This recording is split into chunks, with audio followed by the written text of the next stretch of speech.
for this hearing, and thank you to our panelists for your work, all the effort you've put in, and for being with us in this new remote hearing world we live in. Senator King, I wanted to start with a question to you. The comprehensive report outlines many key steps that the federal government can take to prevent and mitigate the effects of cyber attacks.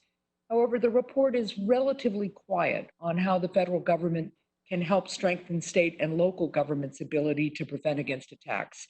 Just recently, the National Governors Association wrote a letter to House and Senate leadership asking for funding to help state and local government defend against crippling cyber attacks amid the COVID-19 pandemic.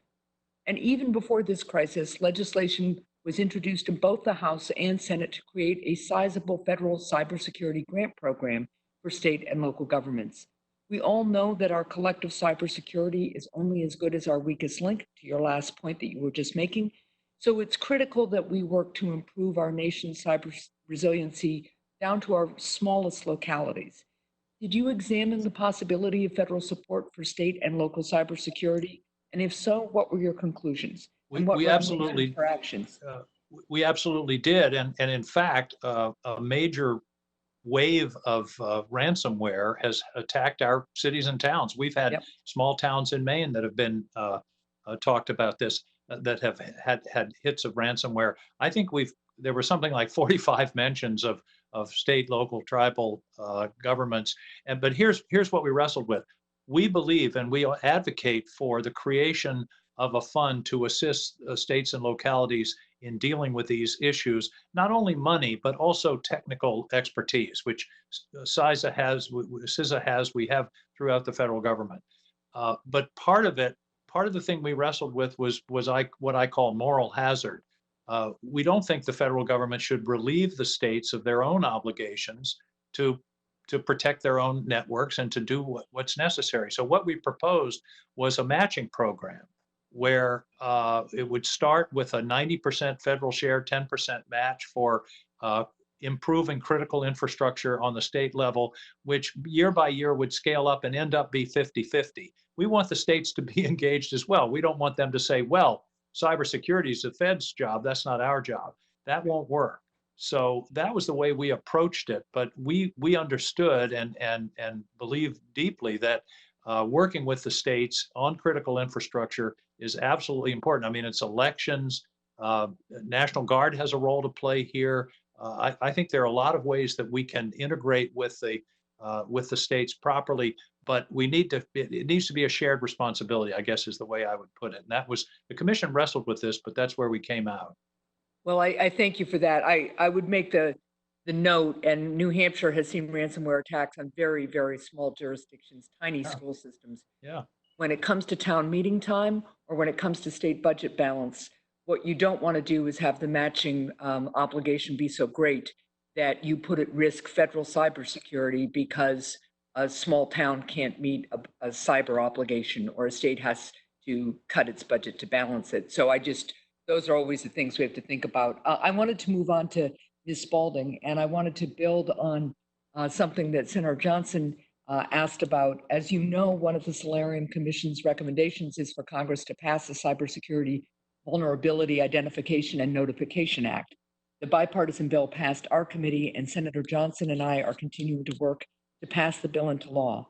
Ms. Spalding, drawing on your experience at the Department of Homeland Security, can you explain why CISA needs the administrative subpoena authority, particularly in the context of the COVID-19 pandemic?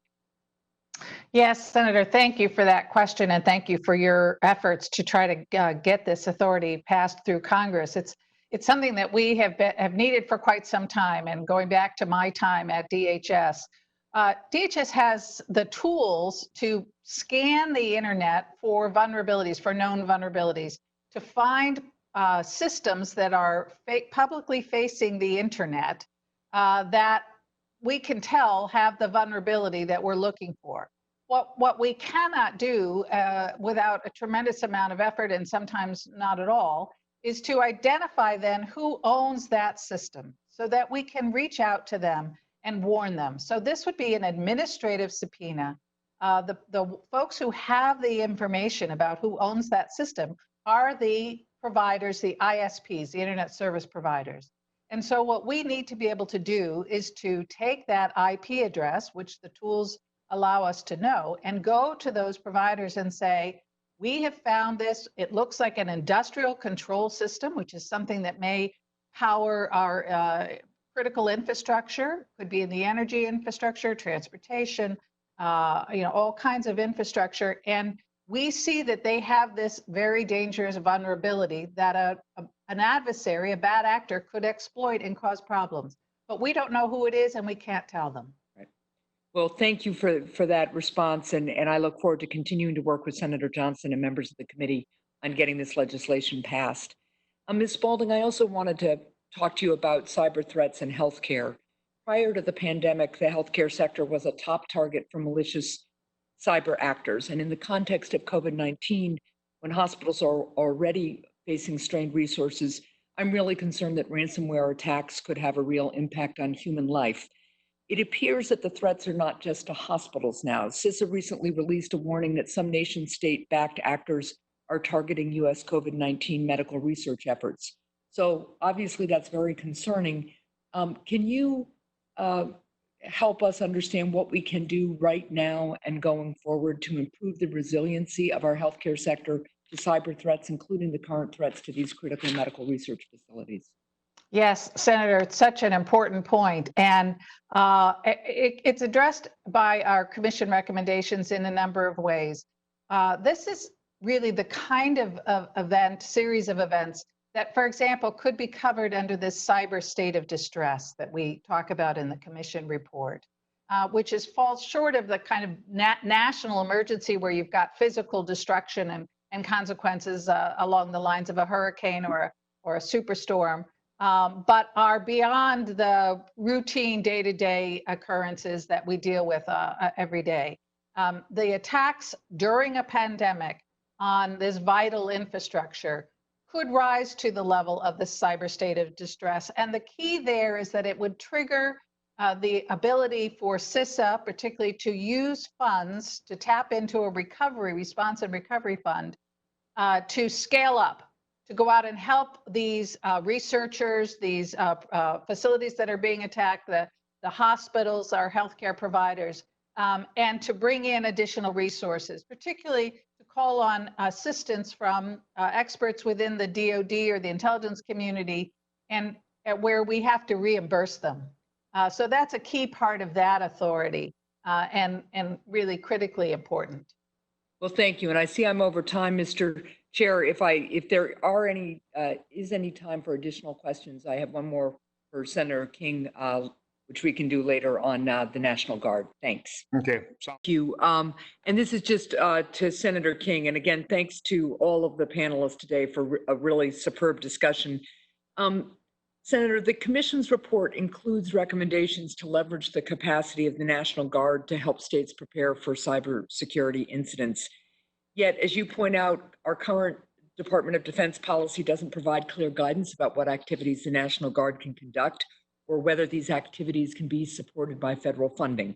I know this has been an ongoing issue in my state. What do you think is the best mechanism to engage the National Guard in helping states with preventive measures that decrease cybersecurity vulnerabilities? Do you believe current authorities are sufficient, or does the Guard need clearer authorization to conduct these preventive measures?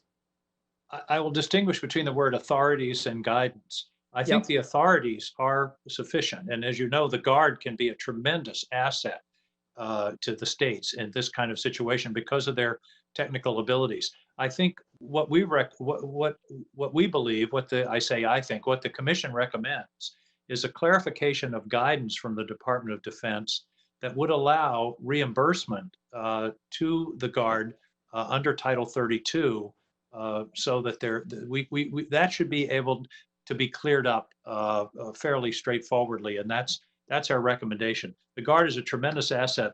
Let's use it, and let's not have obstacles to its use. It's really about making clear that when the Guard does cybersecurity work with the state, there's a federal interest in it too. Absolutely, there sure is a huge federal interest. So yeah, that was one of our specific recommendations. Okay. Thank you very much, and thank you, Mr. Chair. Take care.